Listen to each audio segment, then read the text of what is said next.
What if the most bone-chilling horror movies are hiding a deeper, more sinister truth right under our noses? We're exploring the iconic films you love to uncover terrifying theories that fans swear are secretly the real story. Some of these are so convincing, you'll never watch these movies the same way again. From haunted hotels that trap souls in time, to ancient demons running schemes across generations, these theories do more than just add a new perspective. They rebuild these films into something way more unsettling. We're looking at the evidence, the creator interviews, and the hidden clues that suggest a much darker story was being told all along. Number 1. The Shining. You've always been the caretaker. First up, we have a theory for a film that has been picked apart for decades, yet still holds its secrets close. Stanley Kubrick's The Shining. On the surface, it's about Jack Torrance, an aspiring writer who takes a job as the winter caretaker at the remote Overlook Hotel. He slowly goes insane and turns on his family. But what if Jack's descent into madness wasn't a descent at all? What if he was never really just Jack Torrance to begin with? The most popular and chilling theory about The Shining is that Jack has always been part of the hotel. He isn't a new victim. He's a reincarnated spirit, stuck in a loop of violence the Overlook demands. The biggest clue is, of course, the film's final, haunting shot. The camera slowly pushes in on a photo from a 1921 4th of July ball at the hotel. And there, front and center, is Jack Torrance. While famously ambiguous, Kubrick did acknowledge that the photo was meant to suggest an evil reincarnation cycle. This idea completely reframes the film. It's not just a haunted house story, it's a story about damnation. When the ghostly butler, Delbert Grady, tells Jack, "You've always been the caretaker," he's not just manipulating him. He's stating a literal fact within the hotel's twisted reality. It's also worth noting the Overlook we see isn't the hotel that inspired Stephen King's novel. The exteriors were shot at the Timberline Lodge in Oregon, while the interiors were built at Elstree Studios in England. This theory argues that the Overlook absorbs certain souls, forcing them to repeat their sins forever. Jack isn't just going crazy, he's being reminded of who he truly is. His chats with Lloyd the bartender feel weirdly familiar because, in a past life, they probably were. The Overlook isn't trying to claim a new soul in Dani. It's trying to wake up an old one in Jack, making him replay his part in the hotel's endless bloody history. The terror isn't that a man goes bad, but that this man was never really there at all. He was just the hotel's property, waiting to be reclaimed. Number 2. Hereditary, Paimon's perfect plan. Ari Aster's Hereditary was a gut punch that showed a family unraveling after a string of tragedies. We watched the Graham family crumble, seemingly under the weight of grief. But a terrifying theory argues that nothing in this film is an accident. Every tragedy, every ounce of pain, is a carefully orchestrated move in a centuries-old plan, summoning the Demon King, Paimon. The theory goes that the cult led by the dead grandmother Ellen wasn't just taking advantage of opportunities, they were creating them. Their goal was to give Paimon what he wants most, a male host. Ellen first tried this with her own son, who killed himself after claiming his mother was trying to put people inside of him. With him gone, the cult turned to the next male in line, Annie's son, Peter. First, however, they had to deal with Paimon's spirit, which was temporarily living in their daughter, Charlie. Fans believe Charlie was basically Paimon from birth, which explains her strange behavior and that clicking sound. But according to demonology, Paimon wants a male host, so Charlie was just a placeholder. This is where it gets really dark. Charlie's horrific death was no accident. The telephone pole she was decapitated by was marked with a Paimon sigil, suggesting the cult consecrated it for their ritual. They needed to free Paimon's spirit from its female vessel to start the process of taking over Peter.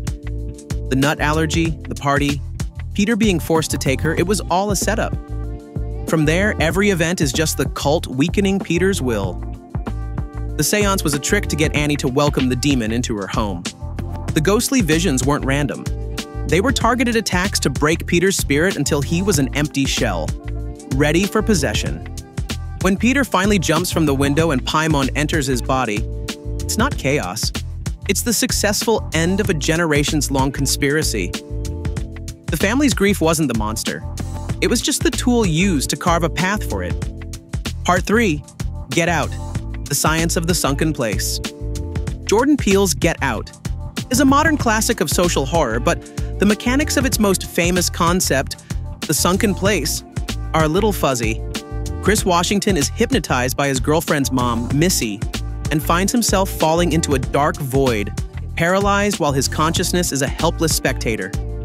The theory here isn't about a hidden plot, but the horrifying real-world metaphor behind the state. The sunken place isn't just a trance, it's a symbol of societal powerlessness. Peele himself explained it, saying, "The sunken place means we're marginalized. No matter how hard we scream, the system silences us. It's a visual for being silenced and having your voice stripped away while someone else controls your body." The science of it in the film is a mix of hypnosis and neurosurgery. Missy's teacup hypnosis is the first step, a creepily simple method that shows how easily racism can be ignored. It pushes the host's mind into that void. Then, the coagula procedure involves transplanting part of another person's brain into the host's skull, leaving just enough of the original brain to keep their consciousness alive, but trapped. One wilder fan theory even connects Get Out to the 1999 movie Being John Malkovich, which also stars Catherine Keener in a story about hijacking someone's body. The theory suggests the Armitage family didn't invent their procedure, but perfected a method they learned from the group in that film, turning a weird metaphysical portal into a repeatable surgery. Ultimately, the sunken place is oppression made literal. Chris becomes a passenger in his own body, his true self stuck in a silent prison while his physical form is controlled by others. His escape isn't just about fleeing a house. It's about reclaiming his agency from a system designed to suppress him. The cotton he uses to plug his ears isn't random. It's a powerful symbol of turning a tool of historical oppression into an instrument of liberation. If you're finding these theories as mind-bending as we are and you love looking at horror from a new, twisted angle, make sure to hit that subscribe button. We're always digging up secrets hiding in plain sight. Let us know in the comments which theory so far has completely changed a movie for you. Part 4 at Midsommar, Dani was always the target. Much like Hereditary, Ari Aster's sun-drenched nightmare, Midsommar, seems to follow a character through overwhelming grief and into a bizarre, horrifying trap. We see Dani, who was devastated by a family tragedy, tag along with her checked-out boyfriend named Christian to a Swedish commune called the Horga. What happens feels like a slow descent into madness, ending with her being crowned the May Queen. But what if her journey wasn't a coincidence? What if Dani was chosen long before she ever got on that plane? The theory is that the Horga, a manipulative cult, orchestrated everything to lure Dani to them. Pele, the friend who invited them, wasn't just being nice. He was a recruiter. The cult needs new blood and sacrifices every 90 years to avoid incest and keep their traditions alive, and they are masters of planning. Once she arrives, the special treatment is obvious. The Horga seem to welcome her immediately, including her in a way they didn't with the other outsiders. Pelle constantly validates her feelings and subtly points out Christian's failures, grooming her to see the commune as the supportive family she lost. The May Queen dance itself feels less like a contest and more like a fixed coronation. While other women stumble, Dani is the last one standing, almost as if it were destined. Her crowning isn't a random victory, it's the final step in her assimilation. By making her queen, they give her the power to make the final choice: sacrifice an outsider or a Horga member. They manipulate her by making sure she catches Christian in a ritual, ensuring she feels the ultimate betrayal. When she chooses him for the pyre, she's not just getting revenge, she's cutting her final tie to her old life and fully embracing her new family. Her final smile isn't one of insanity, but one of belonging. She was never just a visitor, she was the intended centerpiece of the whole festival. Part 5. The Witch. The Devil's Long Game. Robert Eggers' The Witch is a slow burn of paranoia and religious terror. A Puritan family exiled from their colony tries to survive near a spooky forest. As bad things happen, a stolen baby, a failed crop, they turn on each other, accusing the eldest daughter, Thomasin, of witchcraft. The film plays with whether the evil is real or in their heads, right up until the family goat, Black Phillip, reveals himself to be Satan. But a deeper theory suggests Black Phillip wasn't just waiting around. He was actively targeting the family from the start, and specifically playing the long game for Thomasin. The horror isn't just that a witch lives nearby. It's that the devil himself was living with them, patiently engineering their downfall. From this angle, every tragedy is a calculated move. The witch in the woods isn't working alone. She's a pawn in his game. She takes the baby, Caleb gets bewitched, and the twins become little monsters, all to isolate Thomasin and push her family over the edge. Satan uses their own rigid faith against them, turning their piety into a weapon of self-destruction.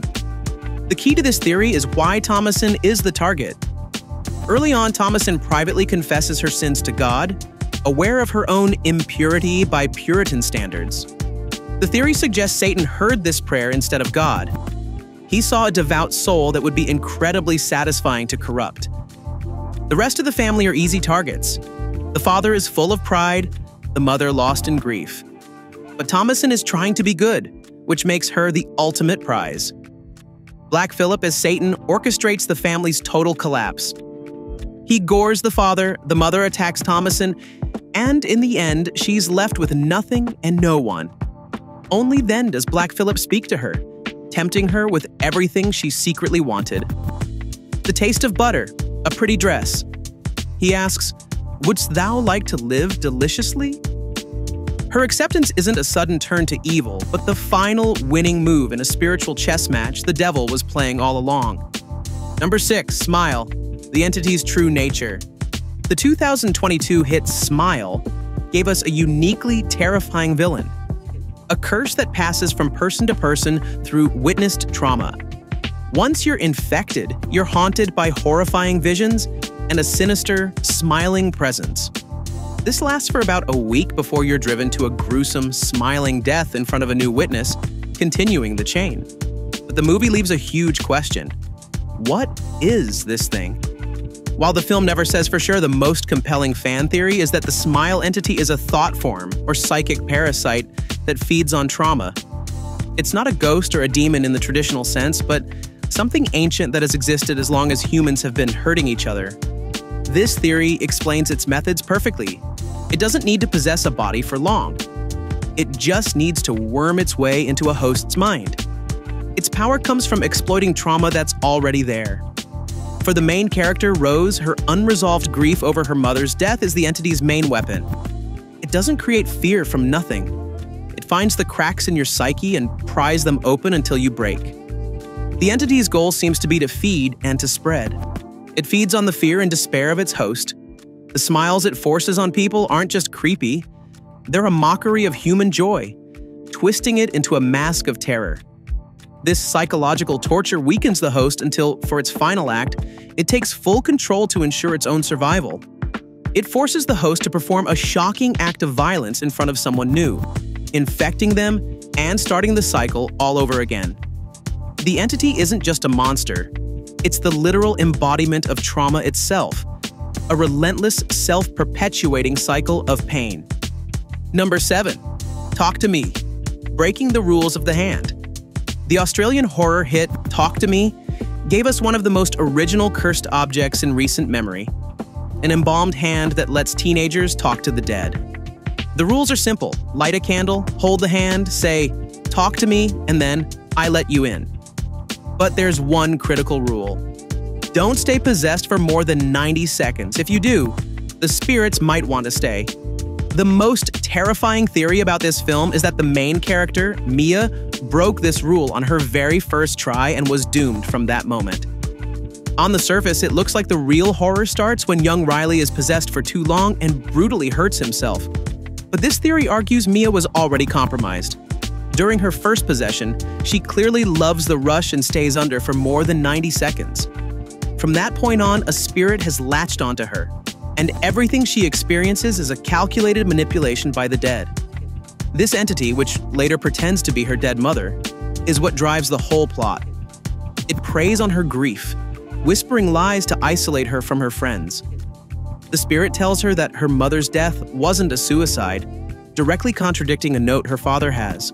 It turns her against her friends and eventually convinces her that Riley needs to be put out of his misery. The spirits in Talk to Me aren't just looking for a quick thrill, they want souls. The film's ending confirms this purgatorial nightmare. After Mia is tricked into her own death, she finds herself on the other side. She's now one of the spirits, drawn to a candle beckoned by a new group of kids holding the hand. She has become the very thing she was toying with. The theory that she was possessed all along makes the story even more tragic. Her attempts to fix Riley weren't heroic. They were the actions of a person being puppeteered by a malevolent force. The spirits never really wanted Riley. They were just using him to torture Mia and drive her to a point where they could claim her soul for good. The 90-second rule isn't just a guideline, it's the razor-thin line between a dangerous game and eternal damnation. And Mia crossed it without even knowing. From reincarnated killers to demonic conspiracies, these theories change the movies we thought we knew. They suggest that the scariest monsters aren't just the ones on screen, but the hidden stories lurking just out of sight, waiting to be found. The true horror is realizing the story you watched might just be the surface of a much deeper, darker abyss. What do you think? Which of these theories is the most convincing? And what terrifying theory did we miss? Disturb us in the comments below with a theory that keeps you up at night. Don't forget to like and subscribe for more trips into the hidden corners of horror. Until next time, stay scared.